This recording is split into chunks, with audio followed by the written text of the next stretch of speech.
नाज़रीन, दुबई में सिंध जी सकाफ़त के हवाले से तकरीब थी, जैमें सिंधी टोपी अजरक समेत सकाफ़ती वेस पहिरे वॾे अंग में माण्हुनि शिरकत कई। तकरीब में फनकारनि सुरनि जी वर्खा करे सिंध अमर के भरपूर भेटा पेश कई। ॾिसूं था शामिर गाड़ी जी ही रिपोर्ट।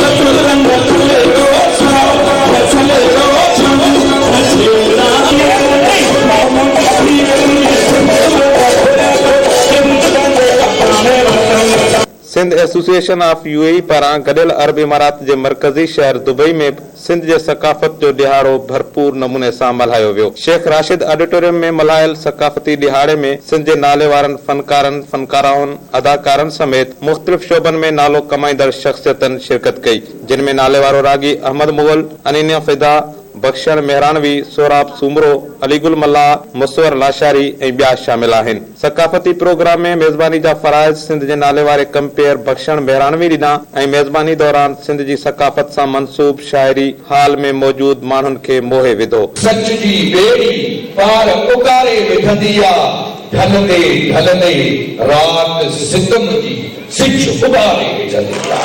प्रोग्राम में सिंध ऐं हिंद खां पहुतल मेहमाननि खिताब पिण कयो। इन हवाले सां मुक़ररनि जो चवण हो त दुनिया में रहंदड़ समूरा हिंदू तोड़े मुसलमान सिंधी हिन क़ौमी दिहाड़े ते मज़हबी, सियासी, समाजी तफ़ावतूं विसारे सिंधी अजरक ऐं टोपियूं पाए हिक थी प्यार, अमन ऐं भाईचारे जो पैगाम ॾियनि था।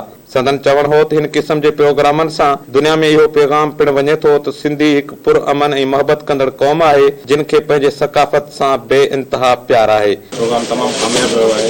इन जो सभिनी खां पहिरियां त मां पूरे सिंध खे ऐं पूरे सिंधी जेके दुनिया में वसनि था सभिनी खे मुबारकबाद पेश कयां थो, छो जो हीउ प्रोग्राम सिर्फ़ु असांजो न आहे, पूरे सिंध जो प्रोग्राम आहे, पूरे सिंध जो प्रोग्राम आहे। जंहिंसां उन्हनि खे जंहिं बि प्रोग्राम करायो आहे सिंधी भाइरनि, ईअं लॻे थो त असां पंहिंजे सिंध में आहियूं, ईअं नथो लॻे त असांजो परदेस में आहियूं। असां सभु इंजॉय करियूं पिया, अल्हम्दुलिल्लाह। सिंधी पब्लिक की जेका ऑडियंस आहे उन में उत्साह मूंखे नज़र आयो। सिंध वारा जीअनि, सिंधी टोपी अजरक वारा जीअनि। सिंध के प्रेजेंट जॾहिं भी कबो आहे त दिल सां ख़ुशी थींदी आहे। मां पाण भी धरती चैनल जो हिकिड़ो हिसो आहियां। मूंखे ख़ुशी इन ॻाल्हि जी बि थिए थी त धरती चैनल हिते भी आहे ऐं अलाह से हुनखे अञा बि वधाए, धरती आहे त असां आहियूं। Everybody wearing the ajrak together, regardless of their gender or where they're from, is a really beautiful thing to see, and I absolutely love that. Feel ही न पियो शे मांखे त मां कोई हिते ॿाहिरि मुल्क आहियां, सॼा सिंधी हिकु हंधि वेठा आहिनि, उन्हनि खे मतिलबु मेड़े मेड़े हिकु हंधि विहारे थो त अचो हिते पियो। टोपी अजरक ॾिसी करे इंस्पिरेशन मिली, मोटिवेशन मिले थी। मां हमेशा इहो ई चवंदो आहियां हिकु हिकु सिंधी ॾिसी करे एॾी ख़ुशि थी करे चवंदो आहियां त सिंध मुर्गे पई। मशगूल थी ज़िंदगी में हेॾो वॾो निराश थियो ऐं हेॾी वॾी ख़ुशी यकीन कजो त भई सिंध यादि थी थिए। जीअं सिंध सां मुहबत आहे, अहिड़े क़िस्म जा जेके प्रोग्राम असांखे थियनि था उहे असांखे पंहिंजी धरती जी, असांजे माउ जी, असांजे इन्हनि जी यादि बि ॾियनि था।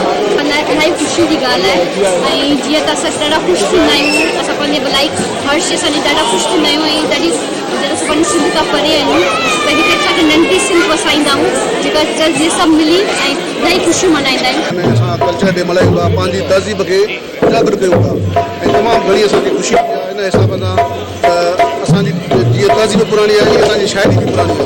असां पंहिंजा सिंध जा मायानात सिंगर घुराया आहिनि, जेके असांजे लतीफ़ जी शाइरी सिंध जे वॾनि शाइरनि शाइरी ॿुधाईंदा।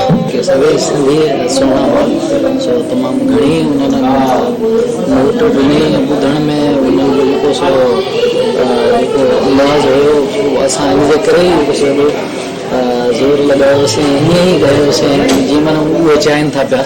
असां सिंधी आहियूं, सिंधी हमेशा सुठा हूंदा आहिनि।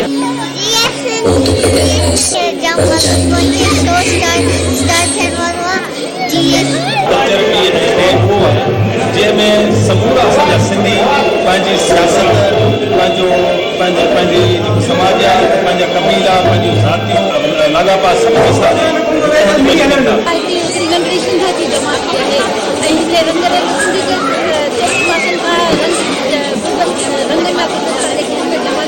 मैं इंडिया से आई हूँ।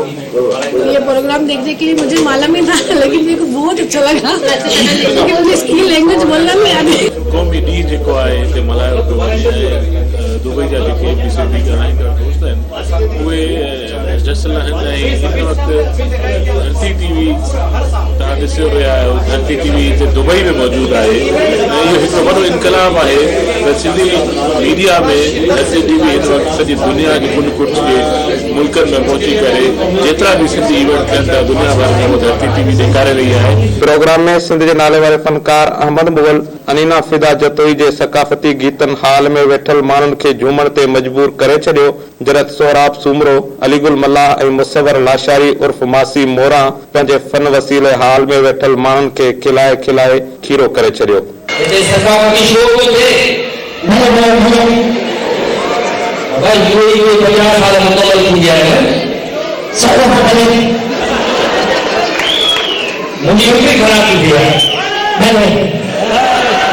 तकरीब जे आख़िर में सिंध जी रिवायत खे बरक़रार रखंदे आयल महिमाननि खे सिंध जी शान, अजरक ऐं शील्डनि जा तोहफ़ा पिणु पेश कया विया।